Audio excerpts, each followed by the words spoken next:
Mulai dari hari ini dan seterusnya kawan, berpikirlah kalian waras, berpikirlah kalian lurus. Sudah aku pertontonkan, ternyata tak satu pun orang Islam menawarkan aku untuk diberi uang, untuk diberi donasi, untuk diberi koin, untuk diberi ini, agar aku mau terbujuk untuk masuk Islam. Tidak kawan, mereka sekarang sudah mulai cerdas.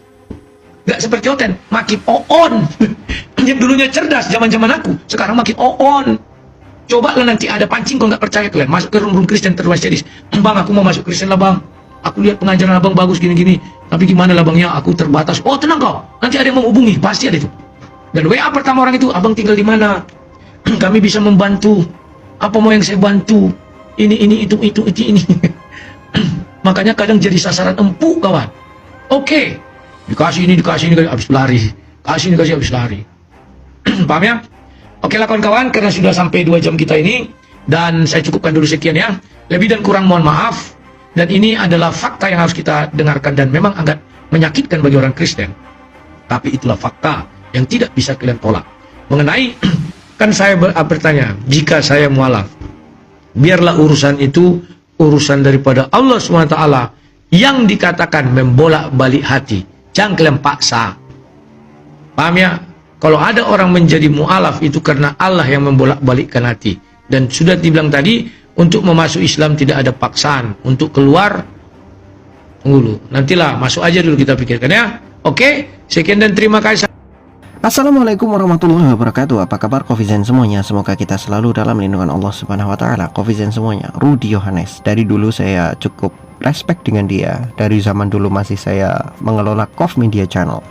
Ketika berbicara tentang Rudy Yohanes, dia ini sosok yang saya cukup lumayan kagum lah. Dia sederhana, ngomong juga kadang apa adanya gitu, tidak ada yang ditutup-tutupi, tidak tamak dengan donasi. Kalau yang lain, apologet yang lain itu kan dia galang-galang donasi, menghalalkan berbagai macam cara, kan gitu, semua dilakukan gitu.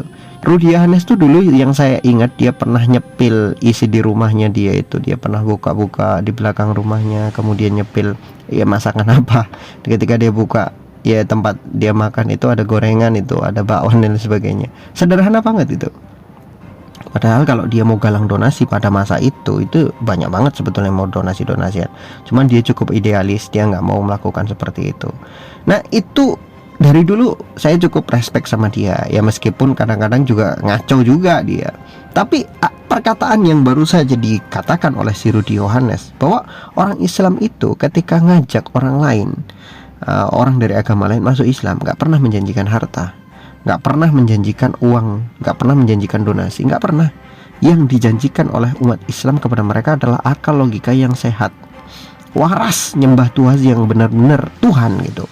Bukan Tuhan jadi-jadian, bukan manusia jadi Tuhan, Tuhan jadi manusia, bukan. Tapi betul-betul Tuhan, dari sononya sudah Tuhan.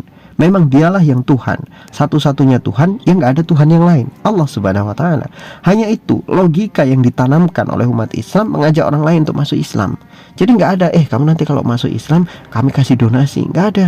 Kamu nanti kalau masuk Islam kami akan jadikan kamu orang kaya, gak ada. Yang nawarin begitu gak ada. Orang Islam menawarkan orang non-Islam masuk Islam itu dengan cara apa? Kalau kamu masuk Islam, kamu selamat. Kalau kamu masuk Islam, kamu akan menemukan kebenaran. Kalau kamu masuk Islam, maka kamu akan melihat perbedaan jelas mana Tuhan yang bukan Tuhan dan mana benar-benar Tuhan. Tuhan yang tidak mungkin jadi makhluk dan makhluk yang tidak mungkin jadi Tuhan. Logika-logika itulah yang ditawarkan oleh umat Islam. Syariat yang mencakup segalanya. Kalau kamu jadi umat Islam, hidupmu akan disiplin. Sholatmu, ibadahmu sehari 5 waktu. Kemudian kamu diajarkan untuk bersabar. Kamu harus berpuasa Ramadan. Kalau kamu punya rezeki, kamu akan berangkat haji ke Mekah dan lain sebagainya. Itu yang diajarkan umat Islam kepada orang-orang non-Islam untuk masuk Islam. Gak ada ceritanya umat Islam ngajak orang lain masuk Islam supaya dijadikan kaya, itu nggak ada dimanapun, di negara manapun nggak ada. Nah berbanding terbalik dengan orang-orang Kristen. Saya masih ingat betul tentang kristenisasi tahun 70-an dulu. Banyak sekali artikel-artikel di masa lalu ketika saya membaca buletin-buletin di masa lalu. Itu kan dulu ketika saya masih di pondok, ada buletin-buletin di masa lalu yang masih disimpan di arsip-arsip pondok tentang kristenisasi di masa lalu di berbagai macam daerah. Nah saya baca-baca itu untuk mengingatkan kita dengan masa lalu sejarah. Bagaimana orang Kristen memanfaatkan susahnya hidup di masa itu untuk menyebarkan agama Kristenisasi dengan cara membagi mie, susu, gula kepada orang-orang Islam yang baginya di gereja. Dan sebelum dibagi itu mereka memperkenalkan kepada orang Islam untuk beribadah. Mereka juga diperkenalkan dengan cara bernyanyi, kemudian cara kebaktian di gereja sebelum dikasih mie tadi, belum dikasih susu, sebelum dikasih gula. Itu diperkenalkan dulu kepada mereka seperti itu.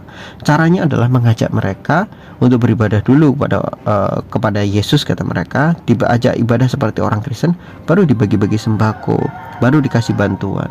Itu dari dulu memang seperti itu polanya. Jadi mereka menggunakan harta, menggunakan materi untuk mengajak orang lain masuk Kristen. Beda dengan Islam.